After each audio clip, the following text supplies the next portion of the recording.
Hello and thanks for joining the Thursday edition of Journalist Hangout. I am Veronica Danik-Boy. Today on the program, Senate tackles President Buhari over alleged 450 billion naira subsidy payments. Senator Akwa Ibom denies rift with Governor Udom Emmanuel. And later on the program, gunmen killed 2 policemen, kidnapped 2 foreign nationals in Kaduna. I will be hanging out with Babajide Kolade Utitoju and Leko Fatu. Gentlemen, thanks for coming on the show. Thank you so much. Well, Journalist Hangout starts now.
Well, the queues and the pains that the fuel crisis inflicted on Nigerians during the Yuletide might have subsided in some states, but the situation has exposed what might dominate national discourse for the next months. During the crisis, the Nigerian National Petroleum Corporation, NNPC, told Nigerians that the landing cost of a litre of petrol stood at 171 naira and that it had been paying subsidy to cover up the price differentials. This statement might sound like a brilliant public relations strategy to allay the fears of the already stretched citizens, but the Senate says President Buhari authorized the bringing back of the subsidy regime through the back door. It says the 450 billion naira paid as subsidy was not approved by the National Assembly. What is happening here? Well, let's see what happened at the National Assembly. From what NNPC submitted and the marketers, the amounts they have collected in foreign exchange, there is an excess supply of about 5.9 billion liters. What the committee has been able to get out is there is 5.9 billion liters misappropriated. That is about 1 trillion naira. The minister said it, the GMD said it, everybody knows that we are back to subsidy. Even as we speak now, there's still queues. So I think that the issue of scarcity is one problem, which I believe that the committee needs to go back to look into that as regards clearly how did it happen, which you touched on it, but I think you just touched on it. Can it be prevented? And what is the way forward so that Nigerians can be reassured? It's not that subsidy is not important, but there's a bigger fraud going on. The amount of PMS that is coming to this country cannot be consumed by this country. So some people are using that volume to carry out the greatest massive fraud ever. And at the end of the day, the country is paying for it. The last is yet to be heard of the controversy which arose when it was discovered that the NNPC is paying for subsidy, despite the fact that it has not been appropriated for. And in spite of the resumption in the payment of subsidies, Nigerians still grapple with fuel scarcity. House member Karimi Sunday claimed that in December last year, the Vice President Yemi Osinbajo and Minister of State for Petroleum Resources, Ibe Kachiku, admitted that the current landing cost of petrol is 171 naira per litre, as against the official rate of 145 naira. No allocation was made available for subsidy in 2017 budget. And the federal government went ahead and spent 300 billion on subsidy. This is a constitutional breach. And ordinarily, it is an impeachable offense. And we cannot sit here haven't sworn to an oath to defend the Constitution of the Federal Republic of Nigeria, to see our Constitution being trampled under feet. The government said 145 naira per litre is what it should sell. The same government said landing cost is 171 naira per litre, and that people should sell at 145. We ask, Mr. Speaker, which magic? Who approved the difference, which is subsidy? Whether it is NNPC that is paying its subsidy to itself, or is paying it to marketers or everybody, it must come to Parliament for appropriation if subsidy has come back. They note that the federal government should make provision for subsidy payment in the 2018 appropriation bill. What we should do as a parliament is this, because Nigerians are worried. And this is why they accuse us of lacking in our constitutional rule of oversight. This is why this investigation must take place, so that those who are saddled with the responsibility of ensuring that public finances are transparent will come before us and answer to these questions.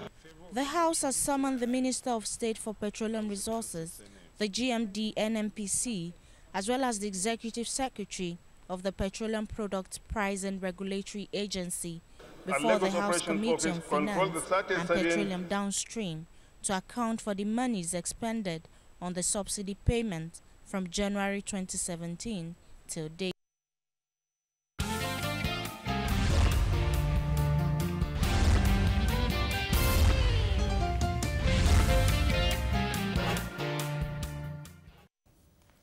All right, gentlemen, you have seen what happened at the floor of the Senate and at the House of Reps. And from what the Senate President said, he said there's massive fraud going on and about 5 billion naira being misappropriated. What is said to be coming in is more than what Nigerians can consume, rather. So what exactly is going on, Jide? No doubt about it. There is subsidy. Some subsidy payments are being made. I often criticize the National Assembly, but on this I will not criticize them because, frankly, the government has to officially, through the National Assembly, ask for appropriation to take care of subsidy. I do not agree to the idea of NNPC unilaterally from crude oil sales paying subsidy to itself, because it's only since October marketers have stopped importing. It's just the NNPC importing. So, okay, we need to really understand, for the purpose of the viewers, how is the NNPC paying subsidy to itself? It's simple. NNPC warehouses monies we made from crude oil sales. NNPC is in charge of that. So right now, crude oil prices in the international market are oscillating between 67 to 70. It's boom time, supposed to be boom time for us. Yeah. Now, what the NNPC will do is, from the money that it makes from selling crude oil, it will simply net off what it needs to pay to cover the operating loss that results from selling at 145 naira per litre. Because at 145 naira per litre, you cannot make any gain. That was why those marketers opted out. Yeah. Because up till October, some of them were still paying.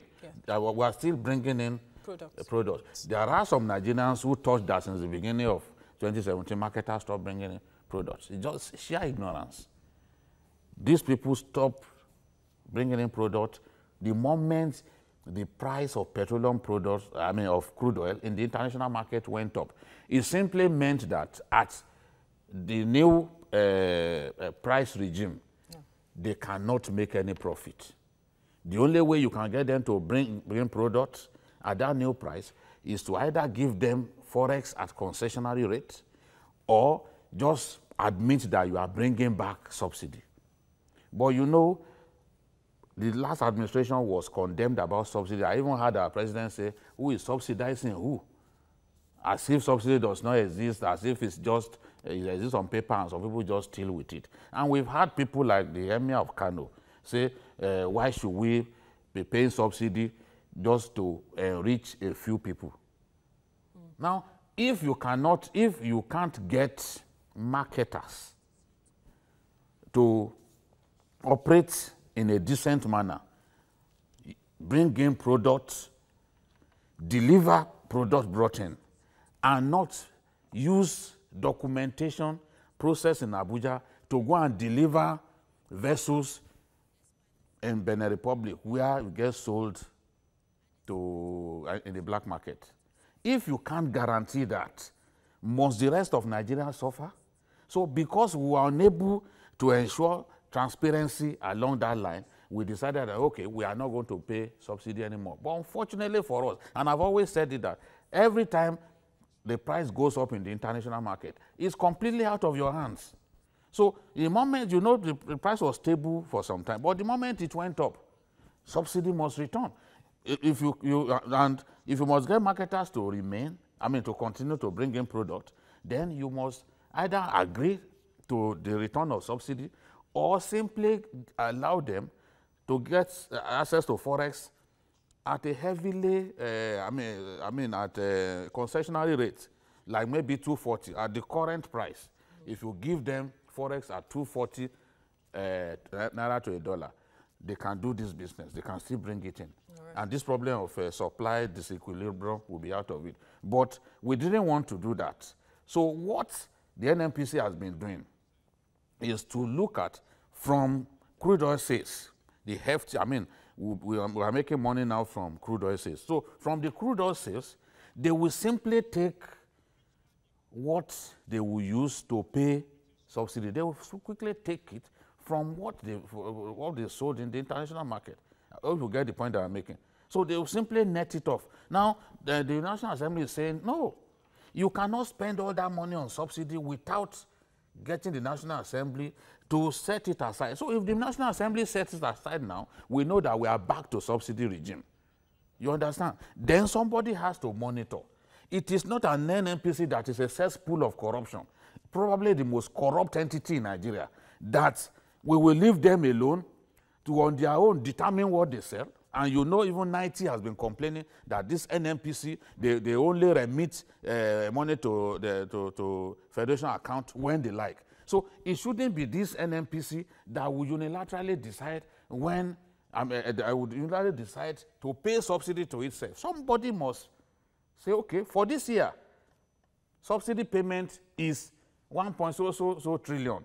And then we know that they have to be monitored. But in this case, that's not happening. They bring in products, they are the only ones doing it, and I'm sure they want to continue to do it so that whatever gets stolen along that line, nobody can monitor them. But I do not agree totally that, oh, because we're bringing in 40 million liters, then it means that that there's a lot of fraud along that line. What we import is not the same thing as what we consume. Every country has strategic reserves. From what you import, you can say, okay, 27 million, 30 million liters per day. Okay, we sell that. But you have to keep some. You have to have strategic reserves somewhere. So that's where I believe that the Senate President was not accurate in saying. Possibly the Senate President is saying this because of the shortage of storage facility for the NNPC. No, but it's not that they don't have enough, but it's not that they don't have at all. And don't forget, for a long time, until recently, they were using Ifeanyi Uba's storage facilities, which was the biggest in the country. So it's not like they've never had anywhere to store petroleum products. They have. We are saying that they don't have enough. Okay. But they can also, at least there are depot owners here and there that they can work with. All right, you know, sometime the Vice President had said that the NNPC bears the burden of fuel subsidy and that the FG is not part of it. So could that be corroborating what Jide just said? Yeah, personally, I think it's really unfortunate that we're going to return to the debate or the scandal around subsidy or no subsidy, because I was thinking that for the first time, the government is going to stay away from what we experienced in the last administration, where when there was no transparency, when there was no accountability, particularly around the subsidy regime and people who are actually digging hands into the account of the NNPC. You know, I think personally as well, I will commend the effort of the National Assembly for bringing these to the public again, because I'm not going to totally agree with what Jide said around what they are bringing into the country, which is said to be 40 million liters, and the consumption that he said that we are having is 27 million liters. Because if we had so much at the time, there shouldn't be any reason for fuel scarcity and people stay queuing on the road. And the National Assembly is now saying that you did mention to us that after the increase of this pump price, there won't be issue around subsidy anymore. And you decided to introduce subsidy without the appropriation by the National Assembly. The government is actually bringing itself to ridicule. And Nigerians would have to wake up to follow what exactly the situation is. When you say the government is bringing itself to ridicule, what do you really mean? It's in the sense that, you know, they made it point blank that there's not going to be anything around subsidy. And the National Assembly, particularly the Senate, is saying that, okay, there is an issue of 450 billion unaccounted money from the NNPC, which had, according to them, had gone to the subsidy payment. So as a result of that, a government that has come into power on the crest of fighting corruption, on the crest of preaching accountability and making sure that many of these linkages are, you know, completely blocked, you know, we will now question why all of these things are coming into the public arena again. But the NNPC cannot just do this of its own accord without approval. Yes. Somewhere. They got approval from the president. All we are saying is that the president should have got the buy-in of the National Assembly. The president's powers are limited. He cannot just decide that, oh, I'm setting aside this amount of money for this, for that. So those guys were right.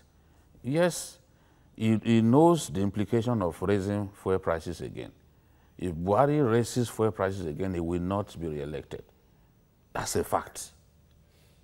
If he tries it, he will not be re-elected. And I'm sure he knows it. Because petrol, as I said some time ago, is a security product. It's not just an ordinary product. And Goodluck Jonathan lost goodwill with Nigerians after he increased fuel prices. The current president increased fuel prices far higher than any president in Nigerian history. But because we had tremendous goodwill, Nigerians knew that, oh, he has come for a repair job. So they decided just to accept it like that. But there are still many people who are bitter, especially about the quantum increase that happened after Buhari took over, which also worsened inflation, no doubt about it. So he cannot increase fuel prices at this time. He dare not. So that is why, since the price has gone up in the international market, once the price goes up, the price of refined petrol, refined crude that we bring in must also go up. Because it was, like the raw material, the price of the raw material is up. So it means that you must find a way to subsidize. That's why I'm saying the operating loss that the NNPC is going through now by selling at 145, somebody is cushioning that operating loss. And that person is the federal government, the NNPC. So that you and I can buy petrol at that price, although so many people in Nigeria can't even buy it at this price because we've not been able to end scarcity, except in a few state capitals. So the president knows that subsidy has to come back. That's why they are setting aside that amount of money so that it can be sold at 145.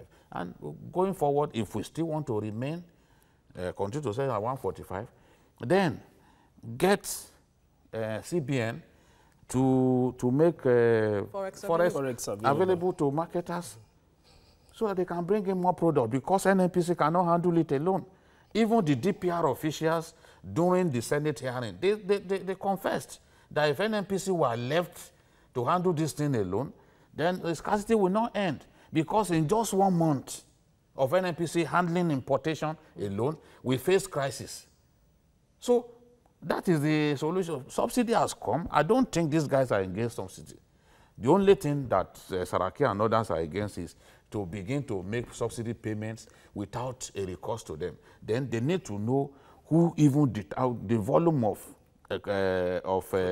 product that we bring in. There has to be transparency. NNPC cannot operate like it is the Lord of the Manor, like it is not responsible to anybody, you know? So they have to operate within our laws. Let us know that indeed this is how much they are bringing in. Yes, when you say, okay, 40, nobody knows exactly what we consume. Some will say, oh, we consume 700 trucks a day and all that. Nobody knows exactly how much we consume. And I think they even made a mistake in December by sticking to the usual consumption pattern. But by December, everyone knows that consumption usually spikes. So once we got to December and they wanted to maintain the same consumption template, it became a problem. Then first scarcity was the result of that. So if they say, if they are saying that 40, they are bringing in 40 million liters a day, yeah. I am saying that nobody should expect that all of that gets sold. Some of it will be reserved. That's why sometimes you hear NNPC say, oh, we have reserves for 30 days. So what the product that is imported is not simply the same thing as products sold to Nigerians. You understand?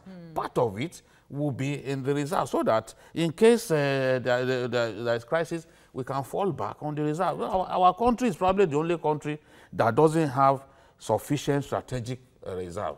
Okay. If we are in wartime and we can't bring in product, won't people use petroleum products? I think the reason why some people are actually doubting the fact that they are actually having some things in reserves is because of the fact that the DPR, that is supposed to be the major regulator and to monitor what these guys are doing with the products, yeah. It's been reported that they actually lack the workforce and capacity to monitor what they are doing within that corridor.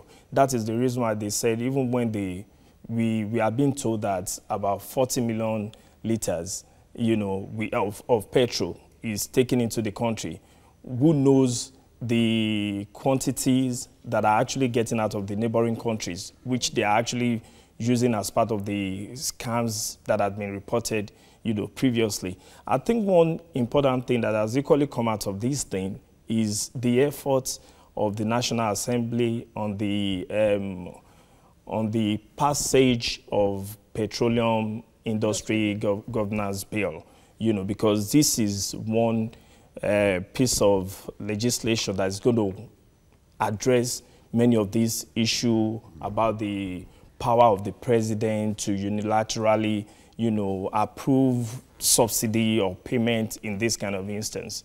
So I think all hope is not lost in that aspect. All right, quickly, Jude, if we are to go the way of subsidy payment, what happens to the 800 billion naira subsidy arrears being owed marketers? Can we really sustain this subsidy move? No, that one, what they are owing the marketers, they must pay. Because all you have to do as a responsible government is to do due diligence.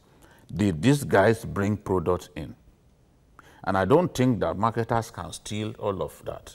So if you do your due diligence, because even during Okonjo-Iweala, they did due diligence after a strike by oil workers. They say, okay, come, you want us to pay, but let us harmonize things. And at the end of the day, they discovered that the bill, the bill presented by the marketers was inflated, but they came to a kind of unanimity that, okay, this is the amount that government is owing. So in this case now, the money that they are owing, that 800 billion, was not appropriated. It's not even in this budget. So which means that we do not intend to pay.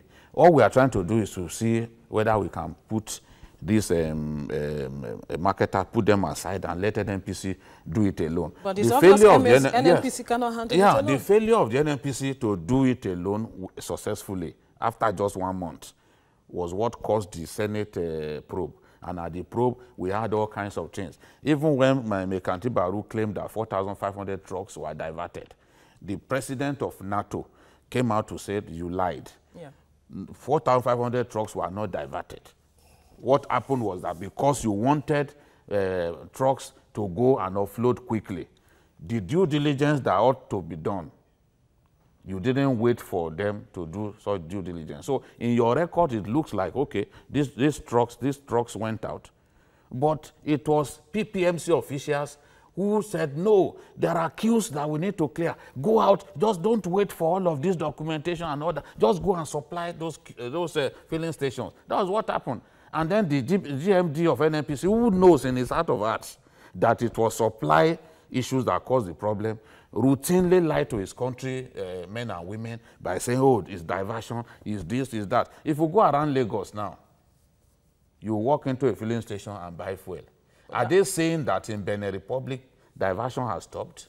Go to all those communities around the border towns. You still see petroleum products going across the border without the customs people stopping them. So in spite of that, we're still buying fuel in Lagos. Diversion of petroleum products has always been with us. No doubt about it.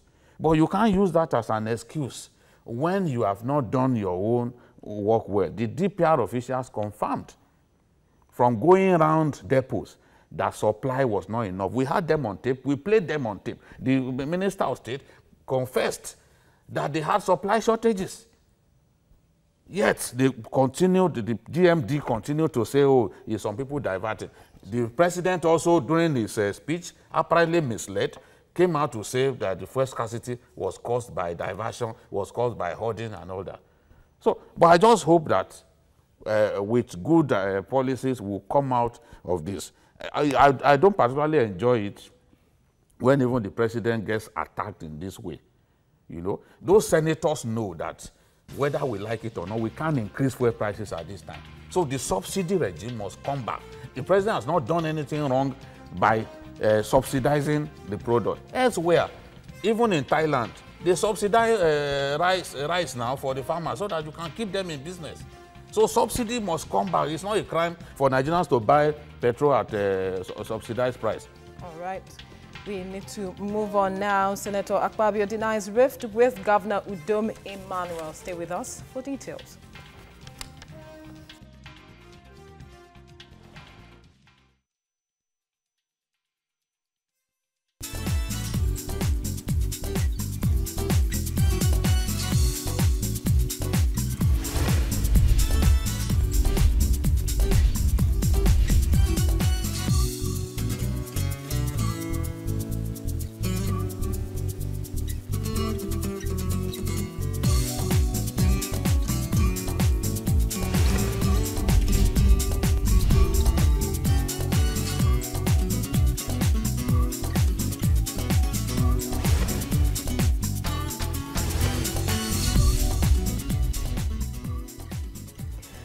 You're still watching the Thursday edition of Journalist Hangout. Now, the fear of re-election is the beginning of mending fences as the 2019 poll draws closer.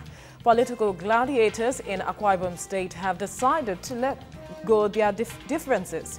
Earlier in the year, the Senate Minority Leader, Senator Godswill Akwa Ibom, gave his successor, Governor Emmanuel Udom, a jab when he said all was not well in the state. But today, the senator is recanting his statement. He said political jabbers quoted him out of context. In fact, he endorsed the governor's re-election. Is it politics interesting? Of course it is, Jide. But there is a saying that there is no smoke without a fire. So, yeah, the I think that Akwa Ibom has to take it easy. I always look at governors who think that it's important that they produce their successor. It's a waste of time. It's a waste of time. And if you go by the law of averages, majority of the governors who brought their successors, who skewed the whole process to ensure that their own candidate succeeded them, are not happy today. Because the person that you brought would want to be his own man. Sure. And in that process, he will quarrel with you. Some governors will be struggling and struggling just so that this thing does not blow in the open. But in their hearts, they are grieving because their former guy in court would not let them work. Send this one for them to give them contract, ask for this, ask for that, all kinds of demands. Somebody was telling me about a governor in the Northeast that who treated the man who made him governor shabbily. That he just came in, no, not Northeast, Northwest, one of the smallest states in the Northwest, and he just came in, so there are people waiting for him. He said, "You, I will see you later. You, I will see you. You, I will see you. You, I do not plan to see you." That's the person who made him governor. He said, "You, I do not plan to see you." As much as possible, they want to just shunt these people aside so that they can allow them to run things their own way. Because after all, when they were governor, they were left alone. Akwa Ibom frustrated Victor Atta, whereas he used to work as a commissioner under Victor Atta. But he never allowed Victor Atta to have a say. And he ran the state for 8 years. All the people who worked with him, his former deputy governor, his former SSG, you know, Umana, Sima Ekere, and the rest of them, Akwa Ibom never allowed them to succeed him. Instead, he went to Zenith Bank and brought a political neophyte as his successor. So today now, he's not happy that some projects that he initiated, especially in the senatorial zone, have been abandoned. That is his complaint, you know. So, but the truth is, you cannot kick the man who is there away. It's extremely difficult. I've seen people tried it and didn't succeed. Of course. Because once he becomes governor, he becomes so powerful. Sule Lamido would not have become governor if not for Saminu Turaki. Saminu Turaki had defeated him twice, you know. But Saminu Turaki himself said, "Oh, Sule is the right person to succeed me," though they were in opposing camps, opposing parties. All right. But he now agreed that the guy should, that Sule should succeed him. But invariably, immediately Sule got there, they quarreled. That always happens. So they should, all these governors say, "Oh, Atoniwa, this one is Atoniwa, that one is Atoniwa. I must bring someone from this place to succeed." They need to stop and just let the best candidate emerge from the primary. They should stop state managing primaries just because they want to put their own persons there. All right, Liko.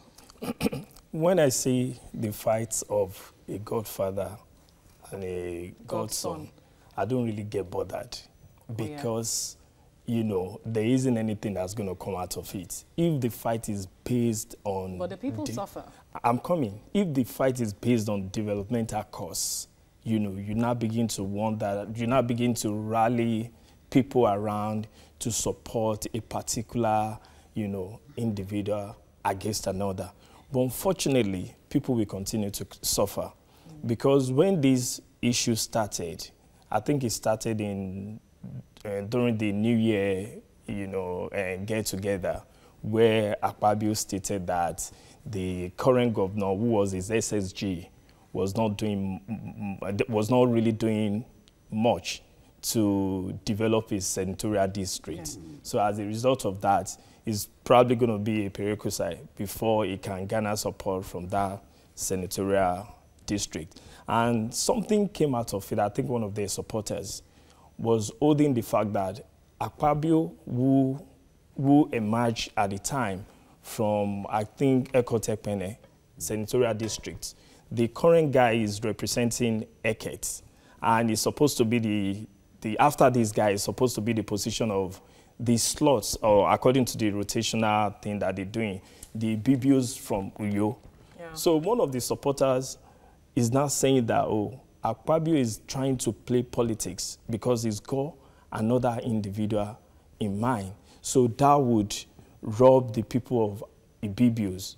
You know, they are not even talking about 2019, they're talking about 2023, and they are even moving it to 2027. So you now realize that the focus of our developmental process is based on this struggle for power and the desire for personal interest, where the Godfather wants to hold on to power till eternity. The same Akwa Ibom state, they are still facing the issue of kidnapping. They are still facing the issue of robberies. They are still facing a lot of anti-developmental issues.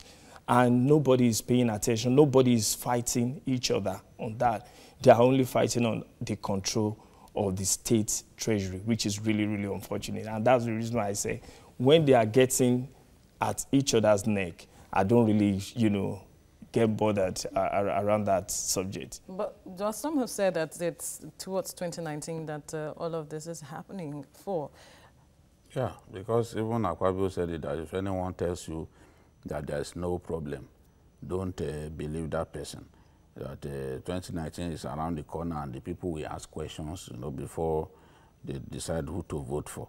You know, governors, by the nature of our politics, are very strong.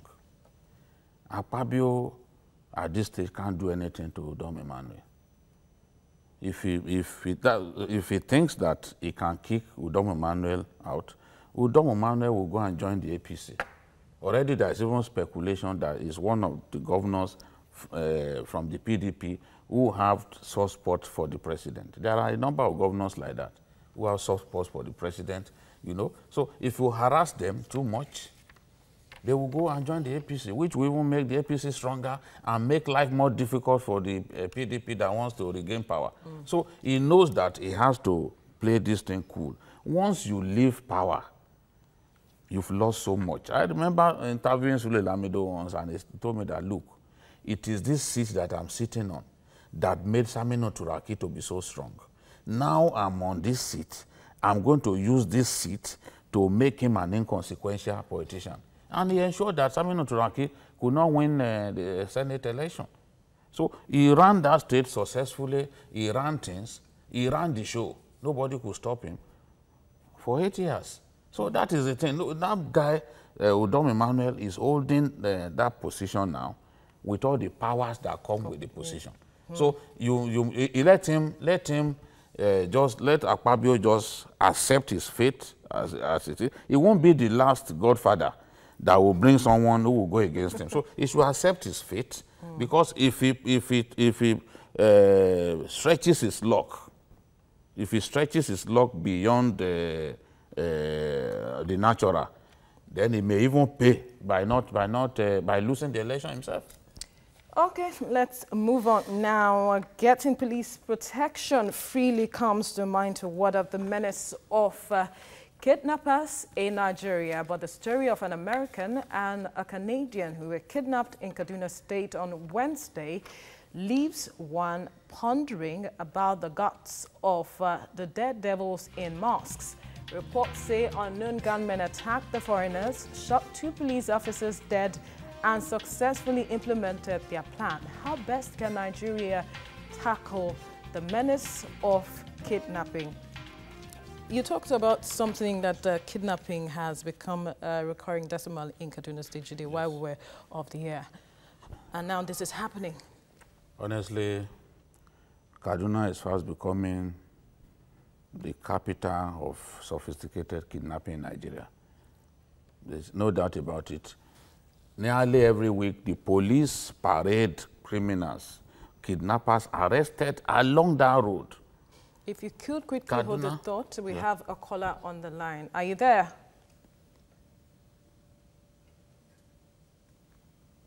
Are you there? All right, I guess the caller has gone off the line. You can call us back as soon as you can reconnect with us. You can go ahead. You know, that Kaduna-Abuja highway, when it comes to kidnapping, is the most dangerous in Nigeria. And to tell you that Kaduna has become the capital of sophisticated kidnapping in our country, anyone who lives in Chikun local government in Kaduna will tell you that kidnappers even break into people's homes to kidnap people. So to this, many rich people who had buildings, who had their homes in Chikun local government, many of them have fled. I can tell you also today that Kaduna people, a lot of them are grateful to Goodluck Jonathan because of that railway project. You know, he brought that railway project to like 80 to 85% completion. Then this regime came and completed it. In fact, former Vice President Namadina Sambo had even commissioned it. So you know what happens now? Rich people, palmsex, directors, millionaires, billionaires coming from Abuja, they pay 1,500 and get into the train rather than use their convoy to drive through that dangerous Kaduna-Abuja highway.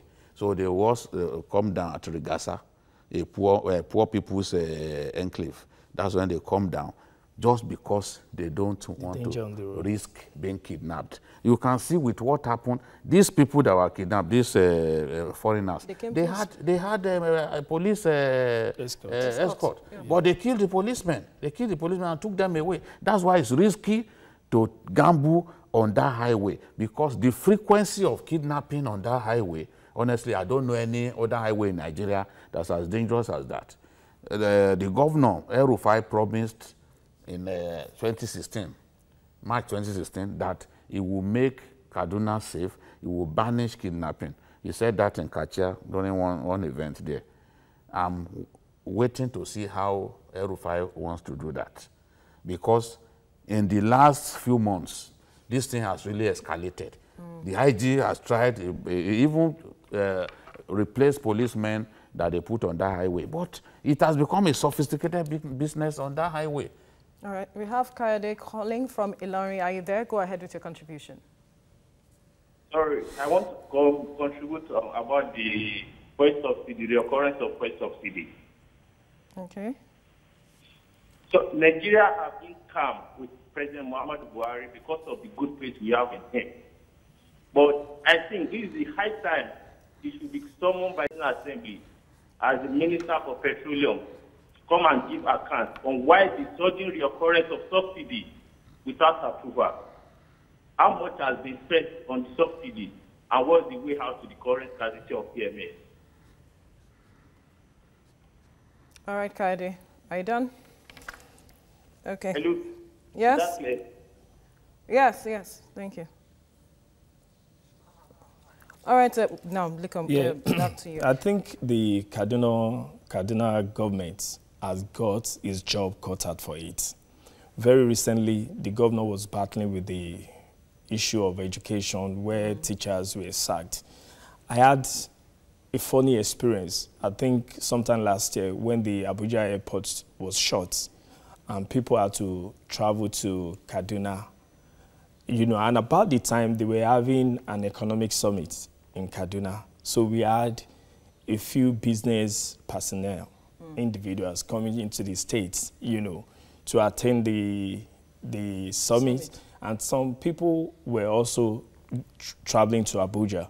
You know, you cannot understand the kind of threats that this condition of kidnapping poses until you are within that environment. That's basically where I'm coming from right now. When we landed at Kaduna Airport, myself and a few friends were planning to have a private car to just drive from Kaduna straight to Abuja. And somebody just whispered that you guys don't love your life at all. You know, it is better you get into these buses. I think the federal government, through the airport authority, they had an agreement with all these transporters, Ekenedili, Chukwu, and all of them.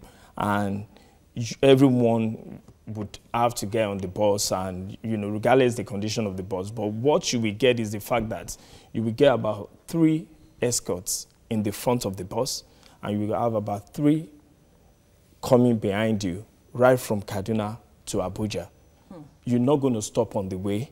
You will have to get to the tarmac in Abuja airport that is not working before you can get yourself back to the city. So that will tell you the kind of danger, the kind of insecurity that, somebody would have to face or experience within that corridor. And it is so unfortunate with the fact that the capacity of our security personnel is equally overstretched. Imagine on the bus, you had about 3 security cars in front, about 2 behind a bus, and, different buses will be plying that corridor within that moment. So who would represent the interests of the ordinary people who are, just coming into the city? Exactly, who don't have that kind of security and everything. Policed. Exactly, and it defeats the purpose of the intention of the government to attract investment. Yes, I was going to go into the because these people that were kidnapped, they came for business within the state. So it's really, really a very tough, difficult situation. And the federal government needs to, support the capacity within or help the condition of Kaduna State government to address this. And to use this word, is the most sophisticated kidnapping arena in Nigeria. This has been going on for a while now. Yeah. So one wonders what really is going on with the federal government trying to check the activities of kidnappers along that route. Yes, that road, along that road, you have some forests on both sides of the road. You have mountains. Once you are approaching from Jere to Koi, those areas have mountains. There are places where they can hide people. And a lot of those young Fulani boys are the ones carrying out this kidnapping. They look at the little boy who was 21. Paraded the other day. And he dismantled an AK-47 before our eyes and coupled it back, So these guys reside inside the forests. So does that make it difficult to check their activities? No, but the truth is, they've been arresting them. But what this means is that there are different cells of kidnappers on that road because they know the rich men, the big men, they must use that road. So there is possibly a mole that, gives them information? Yes. That was why the IG replaced the policemen in that area, because the residents complained that when they volunteer information, these guys come back for them, which means that the policemen that they often give information to work for some of these boys. And sometimes too, you see security men checking inside your car. What they are doing, the compromised ones among them, once they are doing is they are trying to look at your face. Oh, this is how, this looks like Veronica, I see her on TV.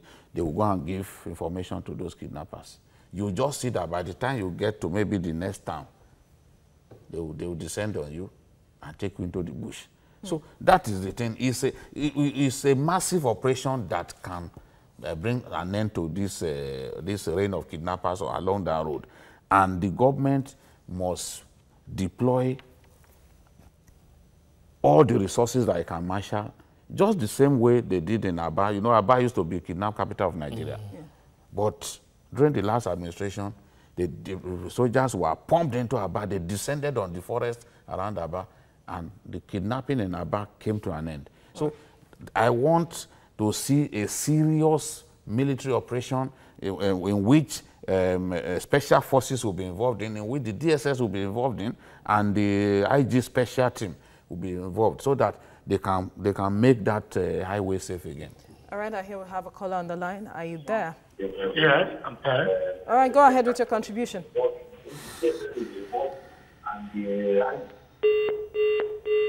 Well, when next you call, please turn down the volume of your TV set. Look, this issue of kidnapping is not just a Kaduna State issue. In Lagos, we have dealt with, we have seen issues of kidnapping across the country. And like you said earlier, because of the description you gave, it is quite difficult to have policing within the states. And so how do we really deal with these issues? I think, you know, the special security agencies need to really come together now to re-strategize on ways to really address that situation. Because that very corridor, the Abuja-Kaduna route, is also very important for economic activities. People, you know, who are involved in businesses are traveling on that route. And something like this would definitely dissuade them from even thinking of doing business within that environment. So there's so much job on the side of the DSS. There's so much job on the side of the military generally. So they need to really rework their strategy in addressing the situation. Of course, like you said, we have a lot of kidnapping situations across the country. And like the Onitsha experience that he gave, now we are hearing little or nothing within that environment now. So the way they have succeeded in tackling that situation, they also need to there are really different areas though, because of the description he gave. Also, there is responsibility on the part of the political leaders. Instead of them fighting about wanting to contest for 2019, they should consider the lives of ordinary people and the economic potential of their state. I believe if the leaders of that state can come together and really sit down to talk about the issue, ways of tackling this problem of kidnapping, I think it's not something, it's not a thing, it's not a Boko Haram thing now. You know, citizens are those coming to attack, you know, other citizens who they feel that they are well off than them. So at the level of the political, you know, decision in the states, people need to also rise up to see how they can address the situation. It's not particularly out of control. It's not particularly out of control, but then we have had issues of headsmen, militia, and we have had the Boko Haram, and now kidnappings. The security, we seem to, like Lekon said, is being stretched. Yes. What do we do? Do we now include state policing? Is not, well, the Constitution does not give room for that. Yes. So how do states handle these issues? And then how do we handle I think some of these issues are even, they are beyond, there are no problems that states can solve on their own. You need the cooperation of the federal government. The federal government must see the Kaduna-Abuja highway as very critical. And because of that, they must find a way to solve this problem. These ones were coming from Kabancha. So how do you move people from city to city if the highways are not safe? So kidnapping has become too rampant in our country. There has been no time in our national history when kidnapping became this rampant. So President Buhari must see this as his challenge. All right. His duty is to protect us as Nigerians, and he must step up his game and ensure that we defeat these kidnappers. Gentlemen, thank you for coming on the show. Well, that's all on Journalist Hangout. Join us tomorrow for another interesting episode of the program. Watch the repeat broadcast tonight at 11. You can also watch Journalist Hangout on other platforms showing on the screen and on YouTube at youtube.com/TVC News Nigeria. Our feedback channel is Journalist Hangout at tvcnews.tv. I am Veronica Danik Boy. Bye for now, and God bless Nigeria.